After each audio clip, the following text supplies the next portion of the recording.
Assalamualaikum warahmatullahi wabarakatuh. Bismillah, alhamdulillah, wassalatu wassalamu ala rasulillah wa ala alihi wa ashabihi wa mawalah, amma ba'd. Para siswa sekalian, apa kabar dalam kesempatan hari ini? Mudah-mudahan kabar tetap baik, sehat, dan selalu menjaga kesehatan agar tetap fit dalam menjalankan seluruh rangkaian ibadah di bulan suci Ramadan ini.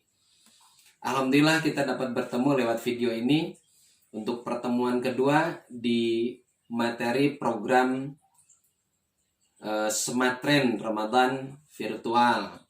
Untuk pertemuan kedua ini Bapak ingin menyampaikan materi tentang akidah akhlak dan nanti akan kita hubungkan dengan wabah pandemi COVID-19. Pernah tidak kepikiran oleh kalian kenapa akidah selalu dihubungkan dengan akhlak? Di materi-materi madrasah misalnya, itu selalu ada pelajaran akidah akhlak. Dari mulai MI sampai madrasah aliyah. Baik, kita coba lihat apa itu akidah, apa itu akhlak, sehingga kedua-duanya selalu bersamaan. Di situ ada akhlak, di situ ada akidah. Di situ ada akidah, di situ ada akhlak. Akidah itu berasal dari bahasa Arab. Dari akoda, yakidu, akidatan. Artinya keterikatan seseorang dengan Sang Maha Pencipta Allah Subhanahu wa taala. Sedangkan akhlak merupakan jamak dari kata khuluq, artinya sikap dan perilaku manusia. Memahami akidah harus memahami keimanan, karena akidah merupakan sumber dasar dari keyakinan seseorang. Para ulama mendefinisikan iman itu menjadi 3 hal.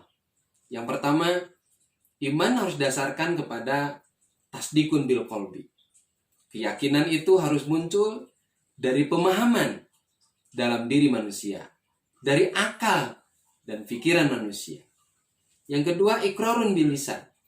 Pernyataan secara verbal menyatakan diri sebagai orang yang memiliki keimanan, keterikatan kepada Allah Subhanahu wa taala.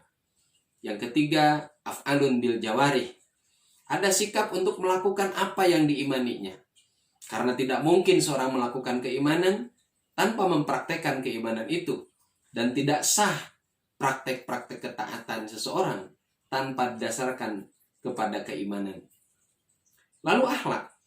Seperti yang Bapak lihat di dalam apa yang didefinisikan oleh Imam Al-Jurjani di dalam kitab At-Ta'rifat. Artinya, akhlak sebuah sikap spontanitas pada diri seseorang yang dilakukan tanpa membutuhkan pemikiran. Jika perbuatan itu bernilai positif atau baik, maka itu disebut dengan al-akhlakul karimah, akhlak yang terpuji.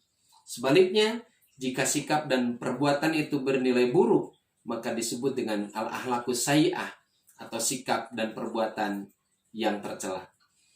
Para siswa sekalian, dari sini kita dapat memahami karena buruk atau tercelanya sikap seseorang itu sangat didasarkan kepada nilai dan kualitas keimanannya. Lihat misalnya di dalam Al-Quran. Banyak disebutkan ketika disebut iman selalu diikuti dengan amal soleh.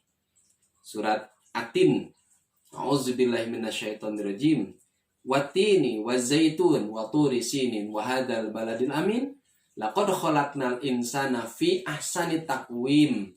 Summa radadnahu asfala safilin illal ladzina amanu wa amilu sholihati falahum ajrun ghairu mamnun. Fama yukadzibuka ba'du bidin alisallahu bi ahkamil hakimin. Surah At-Tin ayat 1 sampai selesai. Di situ dinyatakan bahwa orang yang tidak rugi itu adalah orang yang memiliki iman, keyakinan, dan amal soleh, sikap dan kepribadian yang didasarkan kepada keimanan itu sendiri.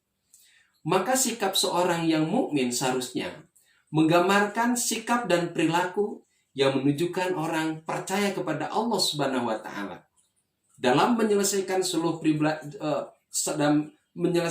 seluruh problematika kehidupannya, dalam menyelesaikan seluruh tugas-tugas kehidupannya, baik dia sebagai anak di keluarga misalnya, lingkungan di masyarakat, atau kalian sebagai siswa mampu melaksanakan tugas-tugas kesiswaan dengan baik dan berkualitas karena memiliki keimanan kepada Allah Subhanahu wa taala. Para siswa sekalian, oleh karenanya, akhlak tidak bisa dilepaskan dari keyakinan. Keyakinan harus melahirkan kepribadian yang baik. Kepribadian yang baik bisa dinilai baik manakala didasarkan kepada akidah atau keimanan seseorang. Bapak kasih contoh. Seseorang yang dermawan, ini juga dicontohkan oleh Al-Jurjani. Seorang yang dermawan kelihatan secara real, dia memberi atau membantu orang lain, jelas nilai realnya adalah baik. Tapi dalam definisi ini, belum tentu bisa disebut baik jika apa yang dilakukannya tidak muncul dari sebuah kesadaran. Bisa saja dia memberikan untuk diberi lagi orang lain, atau bisa saja dia memberikan pertolongan untuk mendapatkan pujian dari orang lain. Maka akhlak yang baik bukan sekedar perilakunya yang baik, tapi akhlak yang baik adalah perilaku yang baik yang didasarkan karena keinginan untuk diridhoi oleh Allah Subhanahu wa Ta'ala. Maka begitulah dari seluruh sikap kepribadian manusia yang mencakup dari masalah kepribadian diri sendiri dengan sosial bermasyarakat, beribadah kepada Allah Subhanahu wa Ta'ala, semata-mata itu harus dilakukan dengan cara yang terbaik untuk mengharapkan ridho Allah Subhanahu wa Ta'ala. Nah, bagaimana sekarang akidah dan akhlak ini kita hubungkan dengan masalah wabah COVID-19, wabah COVID-19 yang berasal dari Wuhan, Cina, dan sekarang sudah menyebar di seluruh dunia. Bahkan hampir tidak ada satu negara pun yang tidak terkena oleh wabah penyakit ini. Pertama, dari sisi akidah, seorang mukmin meyakini bahwa apa yang terjadi di bumi ini semuanya adalah kehendak Allah Subhanahu wa Ta'ala. Lihat dalam surah Al-Hadid ayat 22, Allah berfirman, A'udzubillahi minasyaitonirrajim. Ma asaba min musibatin fil ardi wala fi anfusikum illa fi kitabim min qabli an nabra'aha wa dzalika 'ala Allahi yasir. Tidak ada yang terjadi di muka bumi atau pada diri kalian kecuali semuanya sudah tercatat, tercantum di dalam kitab Lauhil Mahfuz sebelum kami menciptakan ini semua. Wa dzalika 'ala Allahi yasir, dan itu semua bagi Allah sangat mudah. Ayat ini menerangkan dan menjelaskan kepada kita bahwa sekecil apapun dan sampai sebesar apapun kejadian-kejadian di muka bumi dan apa yang terasa oleh kita adalah merupakan bagian takdir dari Allah Subhanahu wa Ta'ala. Yang kedua, memiliki sikap sobar. Sobar adalah merupakan akhlak yang terpuji, di mana Allah Subhanahu wa Ta'ala telah memuji orang yang bersabar. Dalam surah Al-Baqarah ayat 155, Allah Subhanahu wa Ta'ala menyampaikan, wabasyiris sabirin, dan sampaikanlah berita gembira, yakni surga yang dijanjikan kepada orang yang sobar. Masya Allah. Siapa orang yang bersobar itu? Allazina idza asabathum musibah qalu inna lillahi wa inna ilaihi raji'un. yakni orang-orang yang ketika ditimpa musibah ia menyatakan inna lillahi wa inna ilaihi raji'un. Kalimatul istirja, kalimat yang menunjukkan kepada kepasrahan kepada Allah Subhanahu wa taala bahwa semuanya adalah merupakan bagian yang dikehendaki oleh Allah. Kemudian Allah menjadikan sikap sabar ini sebagai jalan untuk memohon pertolongan dari segala yang kita inginkan atau dari segala musibah yang tidak ingin kita rasakan. Lihat dalam surat Al-Baqarah ayat 45, A'udzubillahi minasyaitonirrajim, wasta'inu bis-sabri was-shalah. Dan segeralah kalian meminta pertolongan kepada Allah untuk segala hal yang kita rasakan. Bis-sabri dengan sabar, was-sholati dan dengan sholat.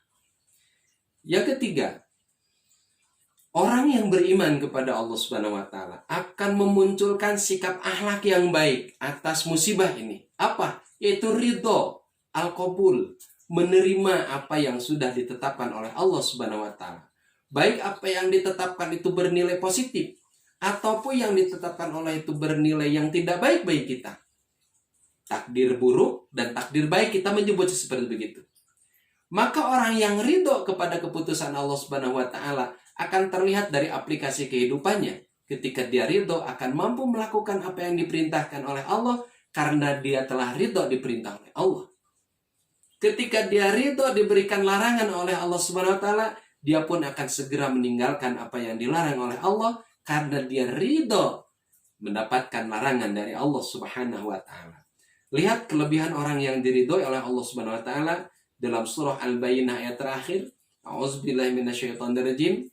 Innal ladzina amanu wa 'amilus solihati ulaika hum khairul bariyah. Jazaohum 'inda rabbihim jannatu 'adn tajri min tahtil anharu khalidina fiha abada radhiyallahu anhum wa radu'an zalika liman khasyiya rabbah. Sesungguhnya orang-orang yang beriman dan beramal soleh, mereka adalah sebaik-baik makhluk Allah. Baginya surga yang mengalir di bawah sungai-sungai dan mereka kekal di dalamnya. Hal demikian karena Allah ridho kepada mereka dan mereka pun ridho kepada Allah Subhanahu wa taala. Yang demikian itu karena mereka merasa takut kepada Allah Subhanahu wa taala. Luar biasa. Sikap dan perilaku ridho, sikap dan perilaku sabar atas apa yang terjadi ini tidak bisa dilakukan kecuali orang yang memiliki akhlak yang baik. Dan akhlak yang baik ini tidak akan muncul, tidak akan terjadi kecuali bagi orang-orang yang memiliki keimanan kepada Allah Subhanahu wa taala. Maka pantas kalau akidah dan akhlak ini selalu nyambung, selalu disatukan agar menjadi satu kesatuan. Seseorang memiliki kepribadian yang didasarkan kepada keyakinan dan seseorang memiliki keyakinan yang ditampakkan dan diperlihatkan dalam akhlak yang baik. Yang berikutnya, hikmah dari terjadinya COVID-19 ini bagi seorang yang beriman memiliki keyakinan kepada eksistensi Allah Subhanahu wa taala. Bahwa makhluk Allah yang bernama corona ini, yang sangat kecil ini, diciptakan oleh Allah dan memiliki tugas yang spesifik untuk memberikan dampak yang luar biasa. Sehingga keimanan kita semakin yakin kepada Allah. Dan kita semakin kecil di hadapan Allah Subhanahu wa taala. Dengan makhluk yang kecil itu, kehebatan kita, kekuatan kita, latar belakang keluarga dan keturunan kita, jabatan, pangkat, dan kedudukan, nyaris tidak ada gunanya. Yang kedua, menimbulkan akhlak yang luar biasa dari sisi pribadi kita. Kita menjadi paham tentang arti kebersihan. Kita tentang paham arti dari sunnah mencuci tangan. Apa yang dicontohkan oleh Rasulullah SAW 1400 tahun yang lalu, baru sekarang kita paham setelah COVID-19 ini muncul. Masya Allah, kita menjadi peka terhadap kebersihan lingkungan. Yang ketiga, akhlak di lingkungan sosial. Kita sebagai masyarakat, sebagai makhluk sosial, kemudian memiliki kepedulian untuk memutus mata rantai COVID-19 ini dengan mentaati protokol yang ditetapkan oleh pemerintah. Misalnya diam di rumah, bersabar untuk sementara waktu tidak keluar rumah. Bersabar untuk sementara waktu tidak mengadakan interaksi dengan semanusia. Bersabar untuk sementara waktu tidak berkumpul-kumpul lagi dengan orang lain. Mudah-mudahan COVID-19 ini, wabah ini segera selesai. Berikutnya, akhlak yang muncul dari diri kita merupakan dari bagian kepedulian sosial, di antaranya menggunakan gadget atau HP yang kita miliki melalui media sosial. Kita menyampaikan informasi yang baik, memberikan rasa tenang dan nyaman kepada orang, sekaligus memberikan waspada agar COVID-19 ini tidak menyebar luas.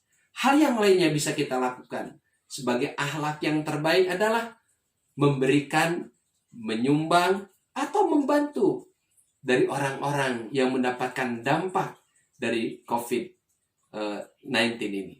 Misalnya kita mendengar ada orang yang di PHK misalnya, atau orang yang tidak bisa pulang karena terjadi COVID-19 ini, maka kita di situ interest, peka untuk membantu mereka. Mungkin mereka kekurangan makanan, pangan, dan sebagainya, kita bantu. Atau sekedar membagikan masker, apa yang kita mampu, apa yang kita bisa lakukan. Masya Allah, intinya wabah pandemi COVID-19 ini, kalau kita menghadapinya dengan akidah dan akhlak, Masya Allah, memberikan hikmah yang luar biasa yang sudah Bapak sampaikan tadi. Mudah-mudahan apa yang Bapak harapkan dan kita harapkan sebagai seorang mukmin, apapun yang terjadi yang diberikan oleh Allah Subhanahu wa taala, jika itu baik mendapatkan rasa syukur kepada kita, jauh dari sikap takabur, kesombongan, dan apa yang diberikan oleh Allah. Kalau itu memang keburukan yang kita rasakan, seperti sekarang, tidak memberikan rasa frustasi atau putus asa. Selalulah berharap kepada Allah, karena itulah merupakan jalan kita mendapatkan pertolongan dari Allah Subhanahu wa taala. Inilah makna dari fungsi adanya akidah dan akhlak yang harus kita miliki. Semoga video yang singkat ini di dalam materi pembelajaran pesantren Ramadan memberikan informasi yang baik. Mudah-mudahan kita dapat melaksanakannya dan kita dapat ridho dan berkah dari Allah Subhanahu wa taala. Demikian, wabillahi taufiq wal hidayah. Assalamualaikum warahmatullahi wabarakatuh.